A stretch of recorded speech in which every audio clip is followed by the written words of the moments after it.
कुल मिलाकर के देखिए, एक बात तो बहुत साफ है कि आपने दुल्लत साहब के बारे में जब आप बोलेंगे तो मोस्ट ऑथेंटिक वॉइस होगी, और कोई बोलेगा तो शायद हो सकता है सुनी सुनाई बातें हो, आप you know the internal dimensions of that organisation. But जिस आदमी को एक देशद्रोही, जिसका बाप गद्दारी के जुर्म में जेल में गया हो, जिस आदमी ने हिंदुओं का मैसेकर कराया हो, वो आदमी दुल्लत को लेके पीएम ऑफिस गया था कि इनको आप चीफ बनाइए, रोका। तो ये तो शुरू से ही एक तरीके के पॉलिटिकल अपॉइंटी रहे। तो आज उन्हीं ताकतों में, मैंने अभी जब कुछ दिन पहले देखा कि वो फारूक अब्दुल्ला आया और वो जो एक आदमी घूम रहा है, पता नहीं, कभी अगर उसका कोई नाम न जानता हो तो देखने में सद्दाम हुसैन जैसी हालत हो गई है उसकी। अब उससे वो गले मिल रहे थे, तो अब लग रहा था कि कहते कि भाई ये तो वही ताकतें हैं, वही लोग हैं जो पिछले काफी समय से थोड़ा बेरोजगार हैं। इस यात्रा के माध्यम से ये भी समझ में आता है कि ये यात्रा चलाने के पीछे कौन सी ताकतें हैं, कौन लोग थे जो इस 70 सालों में, जिसमें आपने एक बड़ा अच्छा टर्म दिया है कि ये जो ताकतें थी ये ट्रांसफर ऑफ पावर की नाजायज औलादें हैं बेसिकली, और उसके कारण इन्होंने सत्ता का सुख भोगा, इन्होंने इस राष्ट्र को अपने हितों के लिए बलि चढ़ा दिया। तो बहुत सारी चीजें हुई, और इतना ओपन है कि आप पाकिस्तान के आईएसआई के चीफ के साथ किताब भी लिखेंगे, आप अपनी एक राज्य के अंदर अपने अपने मुसलमान एजेंडे को चलाने के लिए, वो मुफ्ती जो कश्मीर में कहते हैं कि वहां कोई नहीं जा सकता, और वो यहाँ पर आकर वेस्टर्न यूपी से चुनाव लड़के मंत्री बन जाता है इस देश का। और फिर उसने क्या किया, तो मैं लाइन से कहता हूं कि देखिए, एक फर्क मैं जरूर पब्लिकली कहना चाहता हूं, why I admire colonel R S Singh. कुछ लोग, और खासतौर से आर एस सिंह जैसे लोग, किताब लिखते हैं नो द एंटी नेशनल, और पूरी दुनिया से कहते हैं कि देश के गद्दारों को जानो। और ये जो किताब लिखते हैं, या उस किताब की भूमिका होती है, उसमें लिखता है हाइड द एंटी नेशनल्स। तो ये जो हाइड द एंटी नेशनल है कि कैसे एंटी नेशनल को छुपाओ, ये वो दुल्लत साहब हैं, और इनके साथ में जो पूरा इकोसिस्टम है उसमें तमाम सारे लोग आ रहे हैं, जा रहे हैं। लेकिन मैं मानता हूं कि खासतौर से क्योंकि ये एक बड़ा चेहरा था, और क्योंकि एक रॉ के चीफ का एक प्रोफेशनल काम है, वो देश के प्रधानमंत्रियों को राय देने लगे, देश के पॉलिटिशियंस को राय देने लगे, तो ये समझ लीजिए कि ये 70 साल तक जो सत्ता चली वो इन्हीं जैसे दलालों के कारण चली।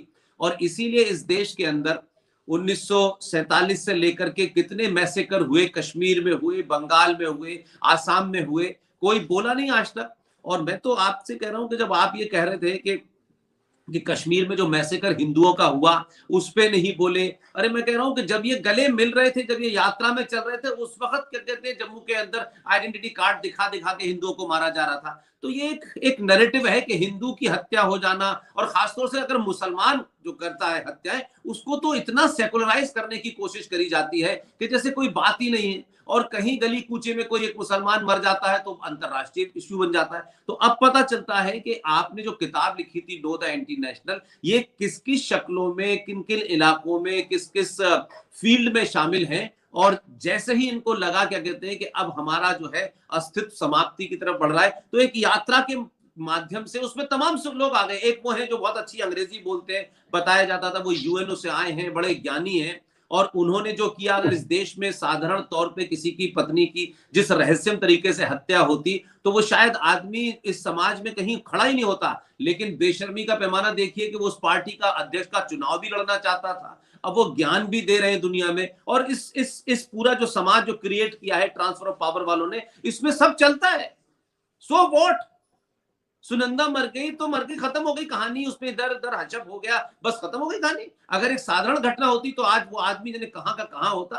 तो यहां तो हत्यारे, दलाल, इन्फॉर्मर, सारे के सारे इकट्ठे हो गए हैं। इसलिए इस यात्रा के पीछे का सिर्फ एक ही मतलब मुझे लगता है, राजनीतिक तो अपनी जगह है, मुझे उस पर कोई टिप्पणी नहीं करनी, लेकिन जिन चेहरों का इसमें आगमन हो रहा है, जो विदेशी ताकत, इसी दौरान में आप देखिए कि चाइना का मामला हुआ, इसी दौरान हुआ। तो जो डोकलाम वाली आप बात जब कहते हैं, तो भाई आपने देश को, जो आपने कई बार टेलीविजन पे भी कहा कि सारी बातों की जड़ अगर इतने ही ईमानदार हैं, तो डोकलाम के जमाने ये गए, और जो उन्होंने गुप्त समझौता कर रखा है उस समझौते को सार्वजनिक करें। अगर नहीं करते तो ये देश के साथ गद्दारी है। कोई प्राइवेट लिमिटेड थोड़ी कांग्रेस पार्टी के साथ वो एक समझौता कर लेगी वहां की कम्युनिस्ट पार्टी के साथ कि हम लोग एक दूसरे की मदद करेंगे। तो यही तो तुम मदद कर रहे हो, यात्रा निकाल करके इस देश के अंदर हालात खराब करना चाहते हो। चाइना हमला कर रहा है तो उस पर तुम कहते हो कि हिंदुस्तान की पुलिस को पीटा। तो ये सब करके आप इस देश की विल को कमजोर करना चाहते हैं, इस देश के लोगों के मन मस्तिष्क को एक तरीके से डिविएट करना चाहते हैं, और आप उन ताकतों के हाथ में खेल रहे हैं। उसमें दुल्लत भी शामिल है, मेधा भी है, रघुराम भी है, और तुम्हारे बहुत सारे जोकर इस बीच बीच में आ रहे हैं। और एक और साहब है जिन्होंने पता नहीं कितना ज्ञान प्राप्त किया है, साउथ इंडियन फिल्मों में थे, जब तक वो हीरे थे तो मुझे समझ आता था कि कोई ठीक ठाक काम करते होंगे, वो सडनली इंटरव्यू ले रहे हैं।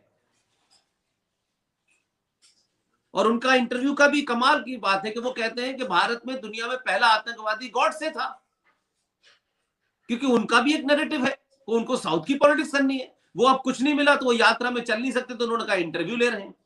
तो ये तमाम किस्म के दृश्य देखने को मिल रहे हैं।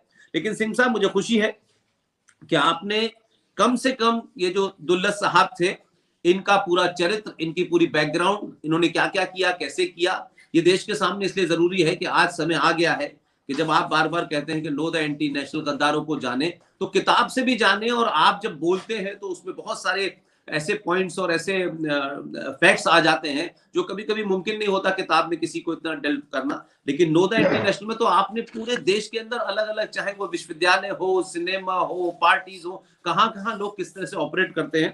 और दुल्लत साहब के चेहरे के ऊपर जो एक नकाब था, और नकाब तो मैं मानता हूं कि जो आदमी पॉलिटिकल अपॉइंटी हो और जिस आदमी को लेके घूमता हो, वो आदमी आज उससे गले मिल रहा हो और कश्मीर के बारे में कहता हो ये प्रोपेगेंडा है, तो फिर मैं समझता हूं कि इसमें कोई बहुत ज्यादा कहीं उस पर जाने की जरूरत नहीं है। लेकिन आज आपने एक स्पेसिफिक खास तौर से इस आदमी का चरित्र और इस आदमी की कारकर्दगी और इस आदमी की बैकग्राउंड के बारे में रखा, और सवाल भी कर दिया पूरे देश से। अगर दुल्लत साहब में जरा सी भी कोई, जैसे कह सकते हैं कि शर्म नाम की कोई चीज होगी, तो वो जितने सवाल आपने उठाए हैं, अगर उनमें दम है तो किसी टेलीविजन पे बैठ के, कहीं चुपचाप से बैठ करके इनका जवाब दे। क्योंकि 1968 तक तो आईबी इंग्लैंड को रिपोर्ट करती थी, तब ये कहाँ थे मुझे नहीं पता। तो ये तमाम सारे लोग जो हैं, इन सबको जवाब देना है। और खासतौर से दुल्लत साहब के ऊपर एक बड़ा नकाब पड़ा हुआ था, बड़े ब्रिलियंट ऑफिसर है और फलाना है और ढिमाका है, तो हमने देखा कि उनकी ब्रिलियंस में क्या क्या काम हुआ। तो सिंह साहब, आपका बहुत बहुत धन्यवाद, और आपने जिस तरीके से इसको कवर किया। और हम लोग फिर एक आध हफ्ते में कोशिश करेंगे कि कुछ 2-3 मुद्दे और थे मेरे दिमाग में, उनको किसी और पर डिसाइड करेंगे। लेकिन एक मुद्दा है, क्योंकि इस वक्त वो चल रहा है, बस उसको मैं जिक्र कर देता हूं, क्योंकि झारखंड के अंदर ऐसी अल्ट्रा सरकार है भाई कि वहां जैनियों का जो सबसे बड़ा तीर्थ स्थान है उसे आपने टूरिस्ट प्लेस घोषित कर दिया है। जामा मस्जिद को भी टूरिस्ट प्लेस कर दीजिए, फिर सब जगह टूरिस्ट प्लेस कर दीजिए। या नहीं, एक ऐसी पवित्र जगह जहां कई सारी चीजें नहीं हो सकती। ये मुझे कभी कभी ऐसा लगता है कि जो कोई कुलवधू हो, किसी कुल की बहू हो, वधू हो, उस कुल वधू को आप नगर वधू बना दें। ये इस तरीके का जैनियों के साथ अत्याचार किया है उस सरकार ने, जो सरकार पूरी तरीके से मिशनरीज के और इस देश के अंदर जो वो ताकतें जो इस देश को कन्वर्ट करने में लगी हुई हैं, चाहे वो आप ग्रैम स्टेन का मामला हो, ये वही ताकतें हैं जिनके दबाव के अंदर इस तरीके के काम हो रहे हैं। और मैं समझता हूं कि ये बात मैं सिर्फ इसलिए रिकॉर्ड पे लाना चाहता था कि इसकी बात बहुत बहुत शोर शराबा था, लोगों ने मुझसे कहा, और इसके बाद हम लोग फिर एक हफ्ते बाद मिलेंगे। Thank you very much sir.